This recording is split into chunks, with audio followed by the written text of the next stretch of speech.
Well, we have with us Raksha Ramaiah, the Congress candidate for the Chikbalapura Parliamentary seat. Raksha, thank you so much for speaking to South First. First of all, the Congress has selected youth over experience for this seat. Your thoughts on that? It was a very carefully thought out decision. In our plenary, the Congress party has decided to have a representation of about 40% of the youth across the country. And Karnataka, we were the first state to follow it. We've got 10 out of 28 seats. That's one of the largest ever.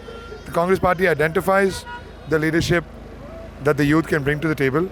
Our population, to represent the population that we really have, that's a really large one. It's about 45 to 55% is what the youth consists of. So ideally, that is what the Congress party has stood for. And the Congress party believes in actual representation of all classes, including the youth. Raksha, so what is your poll pitch over here? What are the issues you're focusing on? Multifold, actually. So one side we do our promises campaign, a guarantee campaign. And on the other side, we do a very localized guarantee campaign. Okay. We haven't really gone attacking at our opponent, because that's not the angle we want to really take. Even though there's heaps and heaps of garbage on that particular candidate, we don't want to go on that narrative. We want to fight on our nation build, on the state building. We want to build on our promises, on the delivery of our promises to our people in Karnataka, and similarly to our people in the country. It is one of the largest direct beneficiary transfer schemes that has happened in Karnataka across the world. It has never happened, and it's been a benchmark in Karnataka, and we are sure, under the able leadership of Delhi, of Kharge Saab and Rahulji, we will make sure all these promises are reached out to them too. Now, since you mentioned the promises, the guarantees, the Modi factor or Congress's guarantees, which will triumph over here? The Modi factor has worked for the past 10 years. People are fed up. They've got nothing to fill their stomachs with. Out of 150 promises, they've really fulfilled 3 or 4 of them, which they've traversed justice, and they've really done it. But for whatever it is, people understand. COVID mismanagement, GST mismanagement, demonetization, farm laws, name them. They've only troubled people and not really done anything good for them. So in our promise, we've got a loan waiver of all the farmers in the country. We will waive off all the GST in the country. Every woman or household head will get 1 lakh in the country. Every youth, unemployed youth will get 1 lakh in the country. So this is really a small service from Congress to the people of our country. We want to uplift, because once people get money into their hands, that's when it goes back into the market. So now the money is consolidated with less than 5% population, and that will never do well.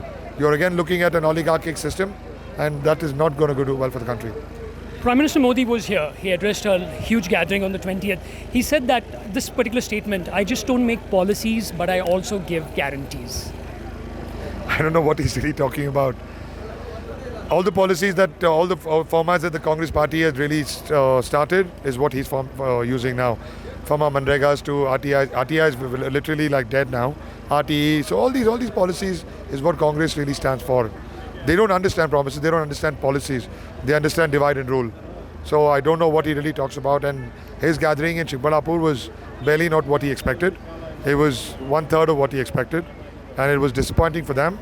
But we were pretty content with that. The BJP and the JDS are allies now. How will this impact voting? How will this impact voting?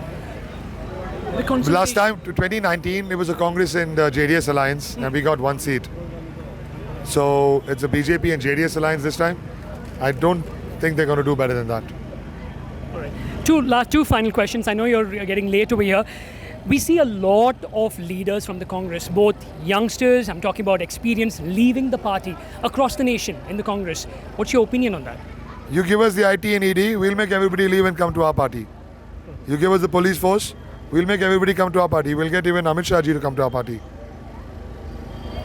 Okay.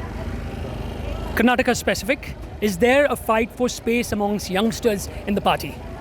No, our seniors have made a lot of room for Congress party this time. A lot of youngsters have got tickets this time, and there's a lot of contentment everywhere. There's no senior leaders who have revolted. Everybody is very graceful about it, because they understand the different times for different people. Okay. Thank you so much. Thank you, All Nolan. the best.